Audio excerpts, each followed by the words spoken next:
ಮತ್ತೆ ಮುಂಗಾರು ಮಳೆ ಕಮ್ಬ್ಯಾಕ್. ಜುಲೈ 19, 22ರವರೆಗೆ ಗುಡುಗು ಸಹಿತ ಮಳೆ. ಎಸ್ ವೀಕ್ಷಕರೇ, ಮಳೆ ಇಲ್ಲದೆ ಕಂಗಾಲಾಗಿದ್ದ ದೇಶದ ಜನತೆಗೆ ಕೊನೆಗೂ ಹವಾಮಾನ ಇಲಾಖೆ ಗುಡ್ ನ್ಯೂಸ್ ಕೊಟ್ಟಿದೆ. ದೇಶ ಸೇರಿದಂತೆ ಕರ್ನಾಟಕದಲ್ಲಿ ಮುಂಗಾರು ದಿಢೀರಂತ ಮಾಯವಾಗಿತ್ತು. ಬಿತ್ತನೆ ಮಾಡಿ ರೈತರು ಕೂಡ ಆತಂಕದಲ್ಲಿದ್ದರು. ಎಸ್, ಉತ್ತರ ಭಾರತದಾದ್ಯಂತ ಹಾಗೂ ಪಂಜಾಬ್, ಹರಿಯಾಣ ಭಾಗಗಳಲ್ಲಿ ಕಳೆದ 10 ದಿನಗಳಿಂದ ಮಳೆ ಸಂಪೂರ್ಣವಾಗಿ ಸ್ತಬ್ಧವಾಗಿತ್ತು. ಬಿಸಿಲು ಮತ್ತು ಉಸಿರುಗಟ್ಟಿಸುವ ಉಷ್ಣಾಂಶದಿಂದಾಗಿ ಕಂಗಾಲಾಗಿದ್ದ ರೈತರು ಹಾಗೂ ಜನಸಾಮಾನ್ಯರಿಗೆ ಕೊನೆಗೂ ಭಾರತೀಯ ಹವಾಮಾನ ಇಲಾಖೆ ಅತ್ಯಂತ ನಿರಾಳತೆಯ ಸುದ್ದಿಯೊಂದನ್ನು ನೀಡಿದೆ. ದೀರ್ಘಾವಧಿಯ ಬಿಡುವಿನ ನಂತರ ನೈಋತ್ಯ ಮುಂಗಾರು ಮಾರುತಗಳು ಜುಲೈ 19ರಿಂದ ಅತಿ ಬಲಿಷ್ಠವಾಗಿ ಮರಳಿ ಬರಲು ಸಜ್ಜಾಗಿವೆ. ಹವಾಮಾನ ಇಲಾಖೆಯ ಇತ್ತೀಚಿನ ವರದಿಯ ಪ್ರಕಾರ ಜುಲೈ 19ರ ಭಾನುವಾರದಿಂದ ಮಳೆಯ ತೀವ್ರತೆ ಗಣನೀಯವಾಗಿ ಹೆಚ್ಚಾಗಲಿದ್ದು, ಜುಲೈ 20ರಿಂದ ಜುಲೈ 22ರವರೆಗಿನ 3 ದಿನಗಳ ಕಾಲ ಇಡೀ ಉತ್ತರ ಭಾರತದಾದ್ಯಂತ ಅತ್ಯಂತ ವ್ಯಾಪಕವಾದ ಭಾರೀ ಮಳೆ ಸುರಿಯಲಿದ್ದು, ಹವಾಮಾನ ಇಲಾಖೆ ಈಗಾಗಲೇ ಹಲವು ಜಿಲ್ಲೆಗಳಿಗೆ ಯೆಲ್ಲೋ ಅಲರ್ಟ್ ಘೋಷಣೆ ಮಾಡಿದೆ. ಹಾಗಾದ್ರೆ ಮುಂಗಾರು ದಿಢೀರನೆ ಪುಡಿದೇಳಲು ಕಾರಣವೇನು? ದಿಢೀರ್ ಮಾಯವಾಗಿದ್ಯಾಕೆ? ಲೇಟೆಸ್ಟ್ ಹವಾಮಾನದ ಇಲಾಖೆಯ ವರದಿಯನ್ನ ನೋಡ್ಕೊಂಡು ಬರೋಣ ಬನ್ನಿ. ಹವಾಮಾನ ಇಲಾಖೆ ಹೈ ಅಲರ್ಟ್ ಘೋಷಣೆ. ಜುಲೈ 20, 22ರವರೆಗೆ ಸುರಿಯಲಿದೆ ಮಹಾಮಳೆ.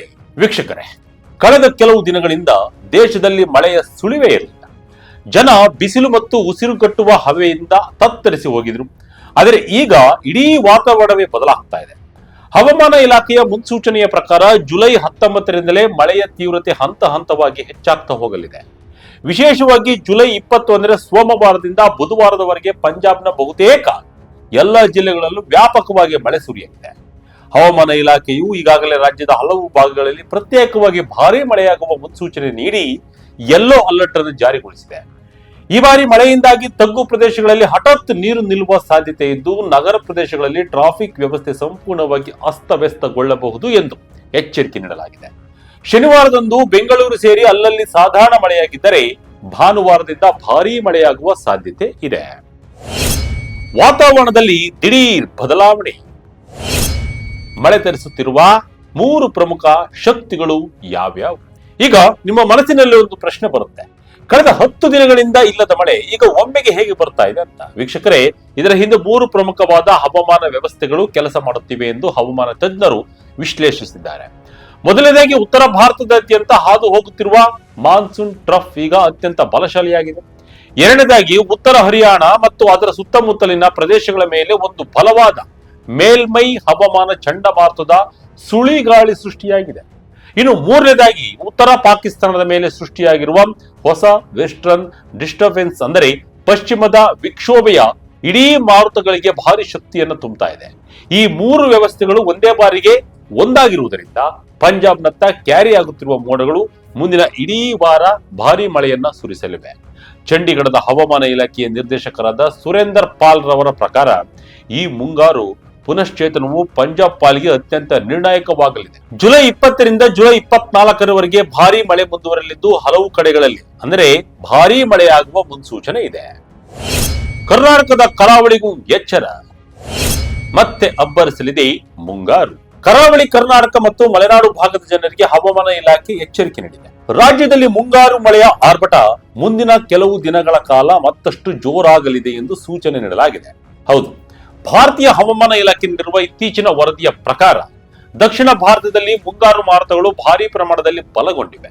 ಇದರ ನೇರ ಪರಿಣಾಮವಾಗಿ ಕರ್ನಾಟಕದ ಕರಾವಳಿ ತೀರ ಮತ್ತು ಮಲೆನಾಡಿನ ಘಟ್ಟ ಪ್ರದೇಶಗಳಲ್ಲಿ ಮುಂದಿನ ಕೆಲವು ದಿನಗಳ ಕಾಲ ಭಾರೀ ಮಳೆಯಾಗುವ ಮುನ್ಸೂಚನೆ ಸಿಕ್ಕಿದೆ.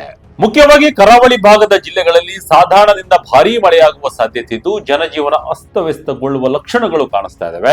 ಈ ಹಿನ್ನೆಲೆಯಲ್ಲಿ ಮುನ್ನೆಚ್ಚರಿಕಾ ಕ್ರಮವಾಗಿ ಮೀನುಗಾರರಿಗೆ ಸಮುದ್ರಕ್ಕೆ ಇಳಿಯದಂತೆ ಈಗಾಗಲೇ ಕಟ್ಟುನಿಟ್ಟಿನ ಎಚ್ಚರಿಕೆ ನೀಡಲಾಗಿದೆ. ಇನ್ನು ಮಲೆನಾಡಿನ ಘಟ್ಟ ಪ್ರದೇಶಗಳಲ್ಲಂತೂ ಮಳೆಯ ತೀವ್ರತೆ ಹೆಚ್ಚಿರಲಿದ್ದು, ಭೂಕುಸಿದಂತಹ ಭೀಕರ ಅನಾಹುತಗಳ ಬಗ್ಗೆ ಜಾಗರೂಕರಾಗಿರಬೇಕು ಅಂತ ಹೇಳಿ ತಜ್ಞರು ಎಚ್ಚರಿಸಿದ್ದಾರೆ. ಕರಾವಳಿ ಮಲೆನಾಡು ಭಾಗದ ಲೇಟೆಸ್ಟ್ ಅಪ್ಡೇಟ್. ಹವಾಮಾನ ವರದಿಯ ಪ್ರಕಾರ ಕಾಸರಗೋಡು ಸೇರಿದಂತೆ ರಾಜ್ಯದ ಕರಾವಳಿ ಜಿಲ್ಲೆಗಳಲ್ಲಿ ಜುಲೈ 25ರ ತನಕವೂ ಇದೇ ರೀತಿಯ ಮೋಡ ಕವಿದ ವಾತಾವರಣ ಮತ್ತು ಮಳೆ ಮುಂದುವರಿಯುವ ಲಕ್ಷಣಗಳಿವೆ.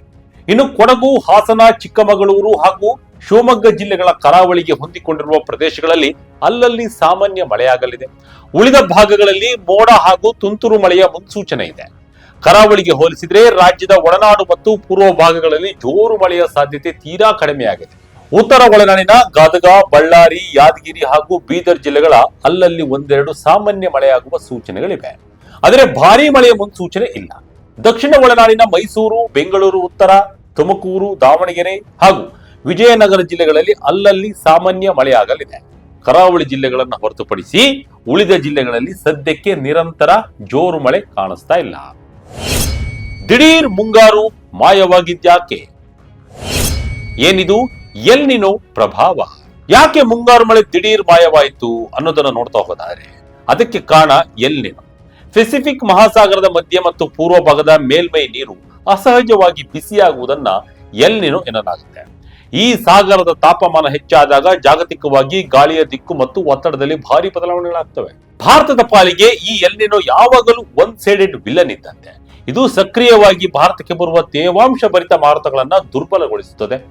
ಪ್ರಸ್ತುತ ನೈಋತ್ಯ ಮುಂಗಾರು ಈಗಾಗಲೇ ಒಂದು ಕಠಿಣವಾದ ಬ್ರೇಕ್ ಫೇಸ್ ಅಂದರೆ ವಿರಾಮದ ಹಂತಕ್ಕೆ ತಲುಪಿದೆ. ವಾಯುವ್ಯ, ಮಧ್ಯ ಮತ್ತು ಪಶ್ಚಿಮ ಭಾರತದಲ್ಲಿ ಮುಂದಿನ ಕೆಲ ದಿನಗಳ ಕಾಲ ಮಳೆ ಸಂಪೂರ್ಣವಾಗಿ ಕುಂಠಿತವಾಗಲಿದೆ.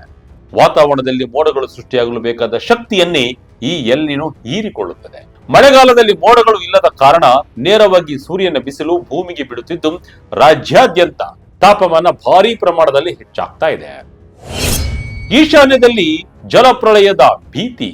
ಎಸ್ ವೀಕ್ಷಕರೇ, ಒಂದೆಡೆ ಭೀಕರ ಜಲಕ್ಷಾಮ ಬಿಸಿಲನ್ನ ಸೃಷ್ಟಿಸಿ ಮತ್ತೊಂದೆಡೆ ಜಲಪ್ರಳಯವನ್ನೇ ಮಾರುತಗಳು ತರುತ್ತಿದ್ದೇವೆ. ನಾನು ಆಗಲೇ ಹೇಳಿದ ಹಾಗೆ ಎಲ್ ನಿನೋ ಪ್ರಭಾವದಿಂದಾಗಿ ಭಾರತದ ಮಧ್ಯ, ಪಶ್ಚಿಮ ಹಾಗೂ ವಾಯುವ್ಯ ಭಾಗಗಳಲ್ಲಿ ಮುಂಗಾರು ಮಳೆ ಸಂಪೂರ್ಣವಾಗಿ ಕಣ್ಮರೆಯಾಗಿತ್ತು. ಇತ್ತ ನಮ್ಮ ದೇಶದ ಈಶಾನ್ಯ ರಾಜ್ಯಗಳಲ್ಲಿ ಹಾಗೂ ಹಿಮಾಲಯದ ತಪ್ಪಲಿನಲ್ಲಿ ಮಾತ್ರ ಹಿಂದೆಂದೂ ಕಾಣದ ಭೀಕರ ಮಳೆ ಸುರಿತಾ ಇತ್ತು.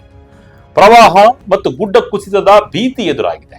ಈಶಾನ್ಯ ರಾಜ್ಯಗಳಾದ ಅಸ್ಸಾಂ, ಮೇಘಾಲಯ ಮತ್ತು ಅರುಣಾಚಲ ಪ್ರದೇಶಗಳಲ್ಲಿ ಮುಂದಿನ ಒಂದು ವಾರದಲ್ಲಿ ಬರೋಬ್ಬರಿ 200ರಿಂದ 300 ಮಿಲಿಮೀಟರ್ ಹಾಗೂ ಮೇಘಾಲಯದ ಕೆಲವು ನಿರ್ದಿಷ್ಟ ಪ್ರದೇಶಗಳಲ್ಲಿ 500 ಮಿಲಿಮೀಟರ್ಗೂ ಅಧಿಕ ಭೀಕರ ಮಳೆಯಾಗಲಿದೆ ಎಂದು ಹವಾಮಾನ ಇಲಾಖೆ ರೆಡ್ ಅಲರ್ಟ್ ಘೋಷಿಸಿದೆ. ಒಟ್ಟಾರೆಯಾಗಿ ಹೇಳುವುದಾದರೆ ಮುಂಗಾರು ಮಳೆಯ ಈ ಅಸ್ಥಿರ ಮತ್ತು ಅಸಮತೋಲಿನ ವರ್ತನೆಯು ದೇಶದ ಕೃಷಿ ಹಾಗೂ ಜಲಮೂಲಗಳ ಮೇಲೆ ಭಾರಿ ಪರಿಣಾಮ ಬೀರುತ್ತೆ. ಎಲ್ ನಿನೋ ಉಂಟು ಮಾಡಿದ ಹಿನ್ನಡೆಯ ನಡುವೆಯೂ ಮಾನ್ಸೂನ್ ಟ್ರಫ್ ಮತ್ತೆ ಪಶ್ಚಿಮದ ವಿಕ್ಷೋಭೆಯಂತಹ ಬಲವಾದ ಹವಾಮಾನ ವಿದ್ಯಮಾನಗಳಿಂದಾಗಿ ದೇಶದಾದ್ಯಂತ ಮಳೆಯು ಮತ್ತೆ ಪುಟಿದಿರುವುದು ರೈತರಲ್ಲಿ ತುಸು ನಿರಾಳತೆ ತಂದಿದೆ. ಆದರೆ ದೇಶದ ಒಂದು ಭಾಗದಲ್ಲಿ ಮಳೆಯ ಅಭಾವ ಮತ್ತು ಇನ್ನು ಕೆಲವು ಭಾಗಗಳಲ್ಲಿ ಪ್ರವಾಹದಂತಹ ವಿರುದ್ಧ ಪರಿಸ್ಥಿತಿ ಇರುವುದರಿಂದ ಜಾಗರೂಕತೆ ಅತ್ಯಗತ್ಯವಾಗಿದೆ. ಕರ್ನಾಟಕದ ಕರಾವಳಿ ತೀರ ಮತ್ತು ಮಲೆನಾಡಿನ ಗುಡ್ಡಗಾಡು ಭಾಗಗಳಲ್ಲಿ ವಾಸಿಸುವ ಜನರು ಹವಾಮಾನ ಇಲಾಖೆಯ ಸುರಕ್ಷತಾ ಮಾರ್ಗಸೂಚಿಗಳನ್ನು ಕಟ್ಟುನಿಟ್ಟಾಗಿ ಪಾಲಿಸುವುದು ಅತ್ಯವಶ್ಯಕವಾಗಿದೆ. ಪ್ರಸ್ತುತ ಆರಂಭವಾಗಿರುವ ಈ ಮುಂಗಾರು ಪುನಶ್ಚೇತನವು ಮುಂದಿನ ದಿನಗಳಲ್ಲಿ ದೇಶದ ಪ್ರಮುಖ ಜಲಾಶಯಗಳನ್ನು ತುಂಬಿಸಿ ಕೃಷಿ ಚಟುವಟಿಕೆಗಳಿಗೆ ಪೂರಕವಾಗಲಿದೆ ಎಂದು ಆಶಿಸೋಣ. ಇದಾಗಿತ್ತು ಕ್ಷಣದ ಅಪ್ಡೇಟ್. ಇದೇ ರೀತಿಯ ಅಪ್ಡೇಟ್ಗಳಿಗಾಗಿ Vijaya Karnataka website, YouTube page, Facebook page follow ಮಾಡ್ತಾ ಇರಿ. ಧನ್ಯವಾದಗಳು.